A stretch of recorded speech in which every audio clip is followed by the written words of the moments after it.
मैं विकास सिंह चौहान आप लोगों के सामने आया हूँ आज देव राजगढ़ से परिचय करवाने के लिए। जी हाँ, ये वही राजगढ़ है जो कभी मुगलों के शासन में यहाँ पे हुआ करता था, मुगलों का शासन हुआ करता था। लेकिन सिसोदिया राजवंश के श्री प्रवीण जो कि 8वें पुरुष थे उमगागढ़ के, उन्होंने उसको पराजित करके इस देवराज को, इस देव सूर्य मंदिर को मुगलों से आज़ाद करवाया था। जी हाँ, फिर से एक बार बता दें, श्री प्रवीण अष्टम 8वें पुरुष जो कि इस सूर्य मंदिर और इस गढ़ को मुगलों से आज़ाद करवाया और बने देव के महाराज। तो आइए हम आपका स्वागत करते हैं देव किले के अंदर। ये पहला, इस द्वार के अंदर हम लोग प्रवेश कर चुके हैं देव किले के अंदर। ये है इस किले का कैदी गृह। यहाँ पे कैदियों को रखा जाता था, कैदियों को बंधक जो भी गलत काम करते थे, जो भी राजद्रोह या कैदी जो भी, उनको यही रखा जाता था। आइए अंदर चलते हैं। किले की हालत काफी जर्जर हो चुकी है क्योंकि इस पे किसी का ध्यान नहीं गया आज तक। लेकिन फिर भी आज तक ये इस किले के धरोहर को संजोए हुए यहाँ के संरक्षक लोग, जो भी संरक्षक है यहाँ के। आगे बढ़ते हैं, देव किले के अंदर हम लोग प्रवेश करने वाले हैं। ये आइए हम दिखाते हैं। ये किसी जमाने में देव का अतिथि गृह हुआ करता था। यहाँ से ये दरवाजे जो बाहर की तरफ जाते हैं, सारे दरवाजे यहाँ से बाहर की ओर जाते हैं। ये देव का अतिथि गृह हुआ करता था। किसी वक्त पे अतिथियों का स्वागत, सम्मान यहीं पे हुआ करता था। यहीं पे देव के राजा के जो भी अतिथि आते थे, जो भी राज अतिथि आते थे, उनका यही स्वागत होता था, यही अभिनंदन होता था और यही रखरखाव होता था। ये दो द्वार निकालने के लिए। उसके बाद हम आते हैं अंतःगृह में, देव राजा के अंतःगृह में। जी हाँ, हम बता दें आपको कि देव राजा के अंतःगृह में हम प्रवेश कर चुके हैं। ये छोटा सा तालाब, इसके बारे में कहा जाता है कि देव राजा जब छठ व्रत होता था तो देव की रानियां यहाँ से बाहर नहीं निकलती थी। तो यहीं पे हम कुंड से, जो भी आगे देव का पोखरा है, वहां से जल लाकर यहीं पे रखा जाता था और उसके बाद यहीं पे देव की रानियां, देव के लोग, देव के जो राज के जो महिलाएं होती थी, वो यहीं पे आकर छठ किया करती थी। ये देव राजा का अंतःगृह। आइए हम चलते ऊपर की तरफ, अब आपको बताते हैं। आइए एक और चीज से परिचय आपको करवा दे। एक बहुत ही खास चीज जो हम बताना चाहते हैं आपको, प्लीज। ये देव राजा के कुछ बिखरे पड़े सामान हैं जो उस वक्त इस्तेमाल किए जाते थे। हम चाहेंगे कि आप प्लीज इनको दिखाइए। ये देव राजा का, ये जो है टूटा हुआ पलंग, ये देव राजा का पलंग हुआ करता था उस जमाने में। देव राजा इसी पे सोया करते थे। ये उस जमाने का पंखा। ये डोली स्वयं राजा का, आप देख सकते हैं ये डोली को। ये डोली जो है देव राजा इसका इस्तेमाल किया करते थे अपने जमाने में घूमने के लिए। जब भी वो कहीं जाते थे, राजा या रानी, इसका इस्तेमाल होता था। आइए अब चलते हैं हम लोग ऊपर की तरफ।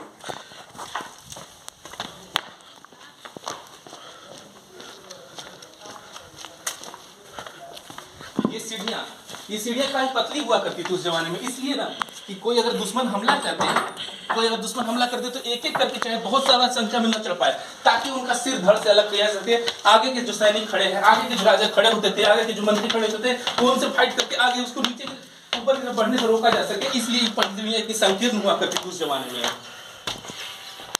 एक अदम्य साहस के लिए देव हमेशा जाना जाता है। मैं आपके सामने अगला वीडियो लेकर आऊंगा जिसमें मैं देव का पूर्ण इतिहास, पहले वंशज से लेकर आखिरी वंशज तक आपको बताऊंगा। ये एक अदम्य साहस और अदम्य शौर्य का प्रतीक हमेशा रहा ये देव किला, और हमेशा से ये एक आस्था का केंद्र देव राजा के लिए या यहाँ की जनता के लिए हमेशा एक आस्था का केंद्र रहा है। और बोलिए, आइए आगे देख सकते हैं आपको। ये सीढ़ियां जो ऊपर की ओर जाती है, बिल्कुल ऊपर की तरफ चली जाएंगी। यहाँ से मैं यहाँ भी ले चलूँगा, लेकिन आगे पहले अंदर की तरफ आते हैं और दिखाते हैं देव राजा का निवास स्थान, जहाँ राजा रहा करते थे उस जमाने में। उसके पहले आइए यहाँ पे दिखाते हैं क्या है। ये देखिए देव राजा का उस समय का कोई बर्तन है।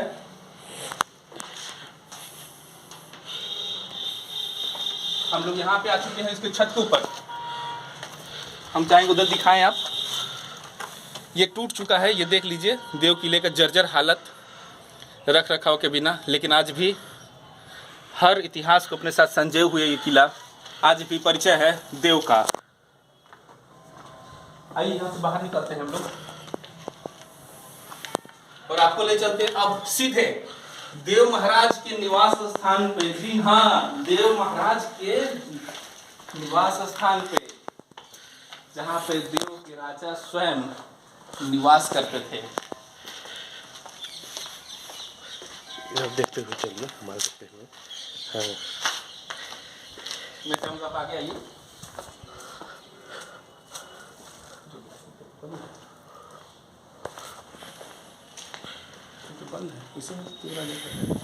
अभी किला बंद। ये एक कमरा था जो देव राजा का निवास स्थान हुआ करता था। अभी इसमें ताला लगा हुआ है। हम कोशिश करेंगे अगले वीडियो में आपको जरूर दिखाने का। इस कक्ष के अंदर देव राजा निवास किया करते थे अपने समय में। ये उनका इसी कक्ष के अंदर उनका खुद का दीवाने खास उस जगह को बोला जाता है जहाँ पे देव के राजा अपने मंत्रियों, अपने पुरोहित, अपने सेनापति और अपने प्रमुख जनों के साथ मीटिंग किया करते थे। कोई भी किसी भी मुद्दे पर कि आगे कैसे बढ़ाया जाएगा उसके लिए। तो ये होता था दीवाने खास उनका इसी कक्ष के अंदर, और इसी कक्ष के अंदर उनका हुआ करता था निवास स्थान। अभी फिलहाल ये बंद पड़ा है। हम कोशिश करेंगे कि इसको जरूर दिखाएंगे अपने वीडियो में। आइए आगे चलते हैं।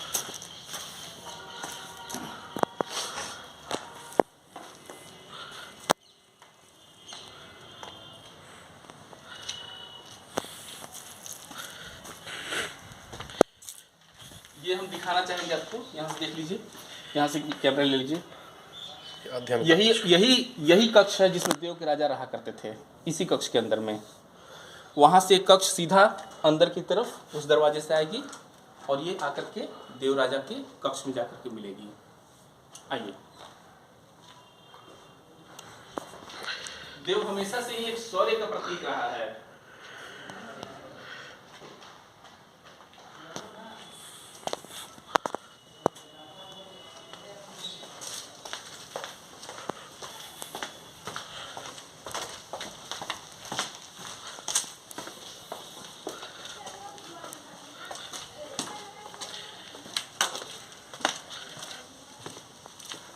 ऊपर की तरफ चले, क्या चाहिए ऊपर की तरफ चलते हैं।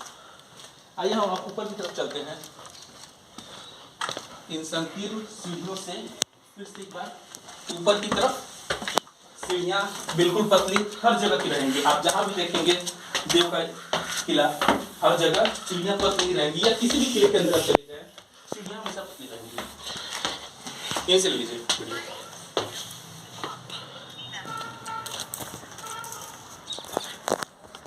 टूटेगा ना भाई, कोई गारंटी नहीं है भैया, टूट सकता है। देख करके सर जाइएगा, जिधर ऐसा होगा तो ऐसा पे दबा हुआ जैसा रहेगा, वहाँ नहीं जाना है। वहाँ नहीं जाना। वीडियो में बताइए कि यहाँ काम लगा हुआ है, लोग काम करने वाले हैं। अभी देव का महोत्सव होने वाला है यहाँ पे। देव महोत्सव इसको बोला जाता है। ये एक भाग्य है देव का, जो देव के लिए देव महोत्सव मनाया जा रहा है। देव की खूबियों को बताया जाता है और यहाँ पे काफ़ी कुछ किया जाता है उसके अंदर। यहाँ के लोकल जो आर्टिस्ट होते हैं वो अपना प्रदर्शन करते हैं उसके अंदर। तो इसके लिए ये जो मजदूर हैं यहाँ पे काम कर रहे हैं ताकि इस देव किले को भी सजाया धजाया जा सके, रंग रोहन किया जा सके। ये सूर्य मंदिर देव का है ना? यस, किले से दिखता सूर्य मंदिर। ये कुछ झंडे वाला है क्या यहाँ पर? ये क्या है? ये तो शायद झंडा लगा है। ये ऐसे सर झंडा उंडा तुलसी उलसी शरीफ में रहता है। अच्छा, यहाँ पे नहीं चल रहा। आ जाइए इधर। देव मंदिर के बारे में बता दीजिए थोड़ा कुछ। देव मंदिर देव मंदिर के बारे में बोला जाता है कि देव मंदिर जो है 9,49 वर्ष ईसा पूर्व में ये मंदिर का निर्माण हुआ है। त्रेता युग में, त्रेता युग उस समय राजा एल के पुत्र इला के पुत्र राजा एल ने इस मंदिर का जीर्णोद्धार किया था पहली बार। कहा जाता है, इसके पीछे एक दिलचस्प कहानी है। राजा एल जब यहाँ पे आए हुए थे तो उस समय पूरा का पूरा देव एक जंगल में हुआ करता था। यहाँ पे कुछ भी नहीं था, मंदिर भी नहीं था। राजा यहाँ पे शिकार करने के लिए आए हुए थे। शिकार करते करते उनके सैनिक कहीं और खो गए, राजा कहीं और। उसके बाद राजा को रात अकेले ही गुजारनी पड़ी, कुछ अंगरक्षकों के साथ, मात्र कुछ अंगरक्षक, लेकिन खुद वीर थे। उनको इस बात का बिल्कुल भी भय नहीं था कि वो अकेले हैं। रात को अकेले रुके कुछ अंगरक्षकों के साथ। रुकने के बाद सुबह का शौच करने के बाद वो एक गड्ढे में, जहाँ पे अभी देव का पोखरा कहा जाता है कि देव का पोखरा है, वहाँ पे गड्ढा हुआ करता था। उस गड्ढे के पास, गड्ढे से जल लेकर जैसे ही पानी को लिया, उनको राजा एल को कुष्ठ हुआ करता था, कमर और हाथ दोनों ही में ही। उस पानी को जैसे ही छुआ, उनके हाथ का कुष्ठ रोग ठीक हो गया। जैसे ही ठीक हुआ कुष्ठ रोग, राजा ये समझ गए कि यहाँ कुछ न कुछ है। उस पोखरे के अंदर, उस गड्ढे के अंदर जब घुसे, अंदर गए तो उन्हें एक मूर्ति मिली जो कि भगवान सूर्य की थी, दोनों पत्नियों के साथ में, छाया और माया।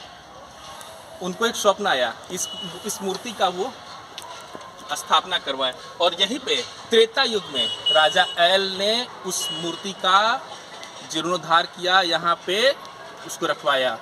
और उसके आगे की कहानी है कि कहा जाता है, जनश्रुतियों के अनुसार ये है कि एक ही रात में इस मंदिर का निर्माण हुआ है। जैसे ही यहाँ रखा गया, राजा को स्वप्न आया कि ये मंदिर अब निर्माण होगा। और कहा जाता है भगवान विश्वकर्मा के द्वारा इस मंदिर का निर्माण एक ही रात के अंदर हुआ है। और स्वर्ण कलश, हम चाहेंगे कि स्वर्ण कलश को अगर दिखा सके यहाँ से तो कोशिश करें कि दिखाएं। उसी रात यहाँ पे स्वर्ण कलश इस देव मंदिर के ऊपर मूर्धन्य हुआ। कहा जाता है कि ये स्वर्ण कलश उसी रात, एक ही रात, जिस रात देव का मंदिर का निर्माण हुआ था, उसी रात ये स्वर्ण कलश यहाँ मूर्धन्य हुआ। भगवान विश्वकर्मा के द्वारा ये रखा गया, आज तक चमकता और आज तक इस शौर्य को दिखाता देव किले का, कि आज तक उसको कोई छू नहीं पाया है। ये सबसे बड़ी बात है, स्वयं भगवान का प्रतीक। इस किले की रख रखाव अभी कौन कर रहे हैं? इस किले का रखरखाव अभी भूतपूर्व में श्री धनंजय सिंह के हाथों में था। संरक्षक के रूप में वही जाने जाते थे। क्या धनंजय सिंह इस किले के वंशज हैं? वंशज रानी के बहन के लड़के हुए, रानी के बहन के 6 लड़के हुए थे, उसमें सबसे बड़े धनंजय बाबू थे जी। उन्होंने ही इस किले का, रानी के मरणोपरांत इस किले का संरक्षण किया। और आज तक जो भी है, जैसे भी है, उन्होंने इस किले को धरोहर के रूप में रखा है, संजो कर रखा है। ये मंदिर कौन से युग का है?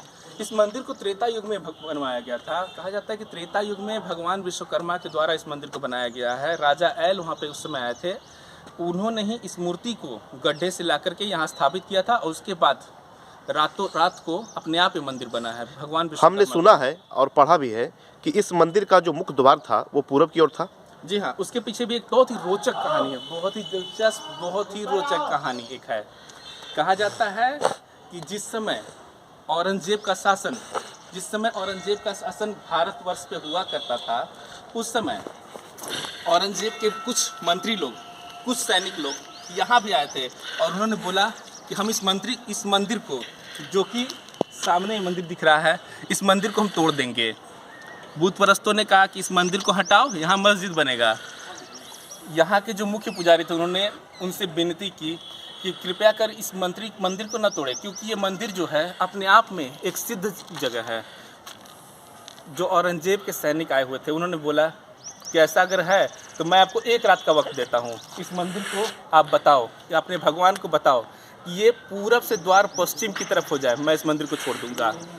कहा जाता है कि वहाँ पे जितने भी पुजारी थे मंदिर के, इस मंदिर के जितने ही पुजारी थे, सारे के सारे यज्ञ में बैठ गए और भगवान से अर्चना किया कि आप कृपया कर पूरब से पश्चिम हो जाए प्रभु, हम शरणागत हैं आपके, हम शरणागतों की रक्षा करें, अन्यथा हम सुबह के समय हम इस हवन कुंड में अपनी आहुति स्वयं देंगे। आज रात की आहुति हमसे ले ले और सुबह की आहुति हम आपको देंगे, अपने जानों की आहुति देंगे, अपने शरीर की आहुति देंगे इस हवन कुंड के साथ में ही। सुबह के वक्त था, सुबह का वक्त था, भीषण आवाज़ हुई, बहुत ही ज़्यादा आवाज़, बहुत ही ज़्यादा। कहा जाता है जनश्रुतियों के अनुसार कि इतना आवाज़ हुआ, ऐसा लगा जैसे कोई धरती फट रही हो। सर आप लोग से कुछ बात करना है हम लोगों को। धरती फट रही हो। और जैसे ही लोग वहाँ पे पहुँचे जो सो रहे थे, तो देखा कि मंदिर का द्वार खुद से घूम करके पूरब से पश्चिम की तरफ हो गया। ये एकलौता सूर्य मंदिर है भारत का जिसका दरवाज़ा पश्चिम की तरफ है। जितने भी सूर्य मंदिर देखिए आप, चाहे कोणार्क का देख ले, चाहे ओंगा का देख ले, हर सूर्य मंदिर का द्वार पूरब की तरफ होता है। लेकिन देव का सूर्य मंदिर अपने आप में एक अनोखा उदाहरण है कि देव मंदिर पश्चिम की तरफ है। इसके पीछे ये वजह है कि भगवान ने अपने शरणागतों की रक्षा में पूरब से पश्चिम होकर के अपने शरणागतों की रक्षा की थी उस वक्त। ये एक बड़ी ही रोचक कहानी। आइए हम यहाँ पे कुछ मजदूर काम कर रहे हैं, हम उनसे आपको बात करवाते हैं। जो राजा थे उनका क्षेत्र कहाँ कहाँ तक था? देव का क्षेत्र यहाँ से लेकर मदनपुर तक और पूरा औरंगाबाद इनके क्षेत्र के अंदर आता था, पूरा का पूरा औरंगाबाद। यहाँ पे कुछ मजदूर लोग हैं जो काम कर रहे हैं, हम उनसे जानना चाहेंगे। हाँ सर बोलिए। कुछ बताना चाहेंगे क्या आप? हाँ सर बोलिए, क्या बोलना है बोलिए। आपको हम लोग गढ़ में काम कर रहे हैं सर, आप कुछ बोलना है? क्या नाम है आपका? आप कहाँ से हैं? आप कहाँ से? आप खड़े हो जाइए प्लीज ना। आप कहाँ से हैं? देव मेला टोली सर। देव मेला टोली? मेला टोली सर पास में आपका है। अच्छा ठीक है। मुझे शर्ट, हमको शर्ट के बात कीजिएगा तो नहीं करेंगे आपको बात। क्यों? जहाँ करना है वो बात पूरा हवेली में घुमा कर बात कर लीजिए। सुनिए एक चीज़ और बाबा आपको बोल दे रहे हैं, इस गढ़ से हम लोग का शुरू से रिश्ता मेरा बना हुआ है और बना रहेगा। क्यों कि कम पैसा मिले कि बेसी पैसा मिले, लेकिन गढ़ में हम काम करते हैं जान देके। ऐसा क्यों है? क्योंकि पता नहीं है, इस बात को नहीं है, कोई आज तक धरती पर पैदा नहीं लिया है यहाँ पर देव में कि गढ़ में कोई काम कर लेगा। लेकिन हम लोग का है कि सूर्य सृजन हम लोग को बना हुआ है, तो हम लोग पूरा गढ़ काम करते हैं। मतलब आपके पूर्वज भी मतलब इस गढ़ के लिए तत्पर रहते थे हमेशा? तत्पर नहीं थे जी। उस समय तो सुनिए कुछ इसके आप बारे हमसे में कुछ अगर जानते बात लीजिएगा सर तो पूरा हम पूरा बोलेंगे आप। हाँ। मेरे तो पूर्वजों को मिलता था यहाँ से जमीन मिलता था, जमीन नहीं उन लोग नहीं कहते कि ना जमीन हमने के बाल बचा कर जमीन क्या करेंगे। उन लोग को जमीन मिलता था लेकिन उन लोग जमीन नहीं ले पाते थे, कहते थे कि सर हमने जमीन क्या करेंगे।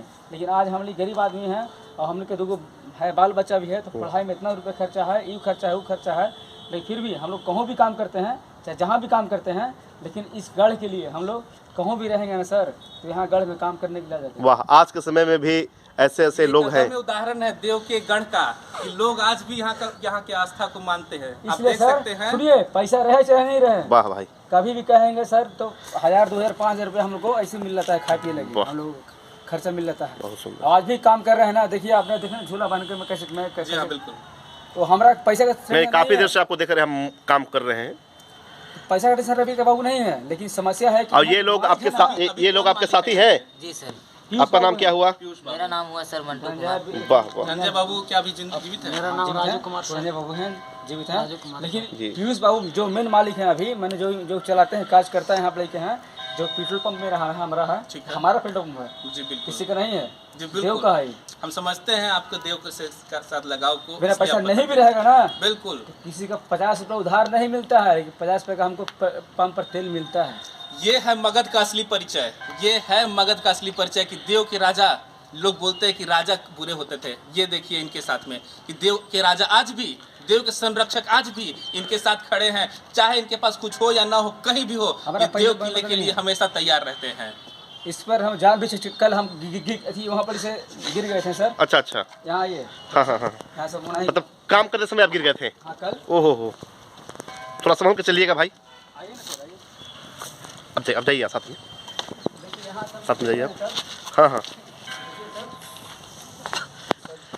ओहो, काफी चोट लग गया है इनको, खा रहे हैं भाई को थोड़ा चोट लग गया है।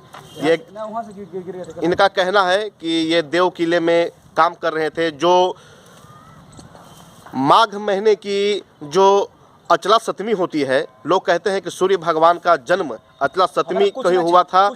सूर्य भगवान 7 घोड़े पर सवार होकर के अपना असली रूप में अपने धरती पर पधारे थे अचला सप्तमी के दिन। वही सूर्य महोत्सव हर वर्ष यहाँ उत्साह के साथ में होता है, उसी की तैयारियां हो रही है। आप देख रहे हैं टेंट पंडाल बहुत सारे लग रहे हैं। और वही 4 दिन का समय मिला है हमको, 4 दिन का बस। ये जो मजदूर भाई हैं यही यहाँ पर काम कर रहे थे, गिर गए, इनका चोट लग गया। रवि पेंटर इनका नाम है। देवमला टोली। इनका नाम है रवि पेंटर, जो कि देव के ही रहने वाले हैं। इनका देवगढ़ के साथ इतना खास रिश्ता है, इतना खास रिश्ता है कि देवगढ़ के लिए ये कुछ भी करने को तैयार, कहीं भी रहे। क्यों सर? लेकिन मेरे पास खाने के लिए नहीं रहेगा ना, लाले पड़ जाएगा ना, तो हम कहेंगे भैया हम 2000 रुपये चाहिए, 5000 रुपये चाहिए, तो बेचारा कर देगा। ये है देव के संरक्षक लगनों का, वाह, देव के लोगों के साथ प्रेम व्यवहार, जो आज भी पैसा देव नहीं के चाहिए, लोग पैसा उनसे नहीं जुड़े चाहिए, हुए पैसा हैं। नहीं चाहिए। क्या नाम इनका? रवि जी नाम है। रवि जी। रवि जी, अभी इस किले को देख रेख कौन करता है? इस किले में भी रहता कौन है? कोई तो इस मतलब किले में सर देखिए, इसमें सब चला है, वो कुछ है, एक वो हैं गुलशन बाबू हैं, और पीयूष बाबू जो हैं, जो पुरंजा के बेटा जो हैं, इनका इसी गांव के रहने वाले हैं। धनजय के, तो सब वो वहाँ उन लोग को वहाँ गढ़ है, तो नीचे होंगे, उनसे अभी मिल सकते हैं हम गया लोग। में है, नहीं गया में। अच्छा। गया में रहते हैं, आते हैं सब आए हैं। देव कोठी गया में, जहाँ पे सारे यहाँ के संरक्षक गण निवास करते हैं। हम लोग सर गरीब परिवार से हम लोग बिलोंग करते हैं, तो एक कहने का मतलब हमारा बस ये है कि किसी भी गरीब आदमी को इतना होश में नहीं लेना चाहिए। अब एक बात और चीज़ आपको बोलना हम चाह रहे हैं कि इस परिवार से हम लोग का कोई दिक्कत नहीं है, हम लोग सर बहुत खुश रहते हैं। जी, धन्यवाद। धन्यवाद रवि जी, फिर आपसे मिलेंगे। फिर आपसे मिलेंगे।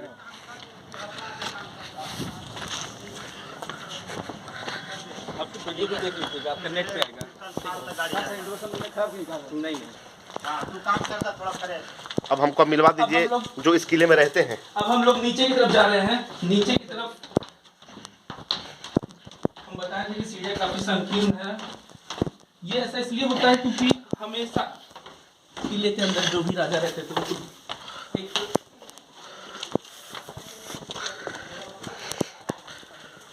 ये कक्ष में ये किस चीज़ का कक्ष है? देव राजा का ही एक कक्ष हुआ करता था। अच्छा अच्छा, ये तो पूजा गृह जी जैसा लग रहा है। जी। थोड़ा संभल कर, सीढ़ियाँ बहुत ही नाजुक हैं। इधर से उतरना है। जी बिल्कुल। आप चाहे तो हम लोग यहाँ किले थोड़े बहुत पुराने हो चुके हैं। कहा जा रहा है कि विकास सिंह चौहान ने बताया कि ये लगभग कितनी ईस्वी पुरानी ये किला होगी?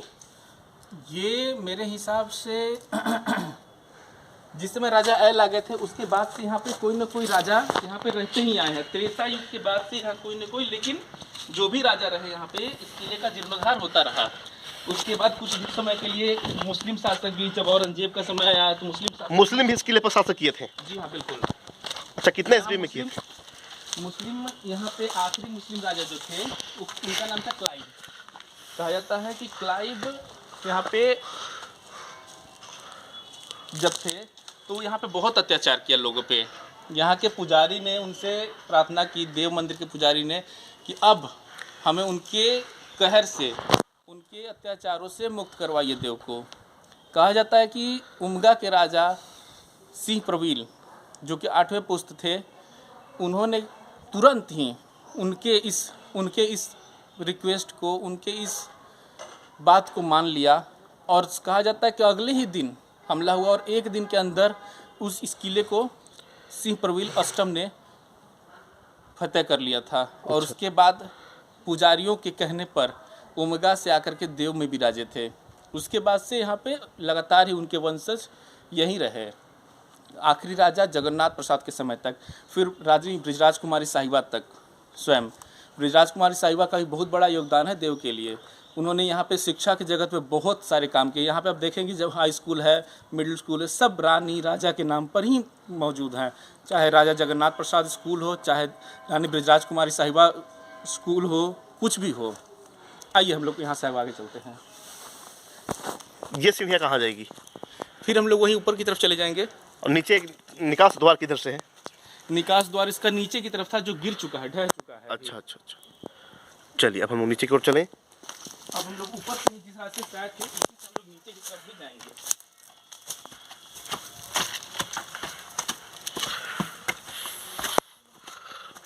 थोड़ा संभल के आएंगे।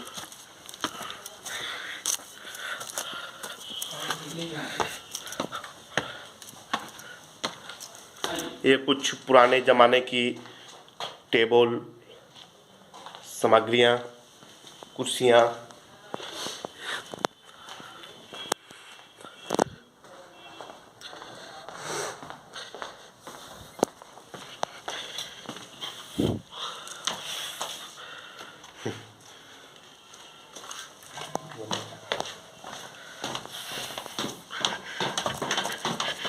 हम लोग अब बाहर की तरफ निकल रहे हैं, नीचे की तरफ जा रहे हैं फिर से वापस।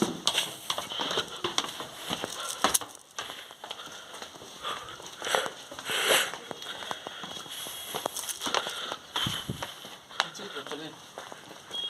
हाँ? एक वीडियो बनाई ना पीछे की तरफ, लास्ट में अब लोग बाहर की तरफ निकल रहे हैं फिर से वापस। अगला वीडियो में। अब हम नेक्स्ट वीडियो में दिखाएंगे इसके पिछले भाग को। धन्यवाद।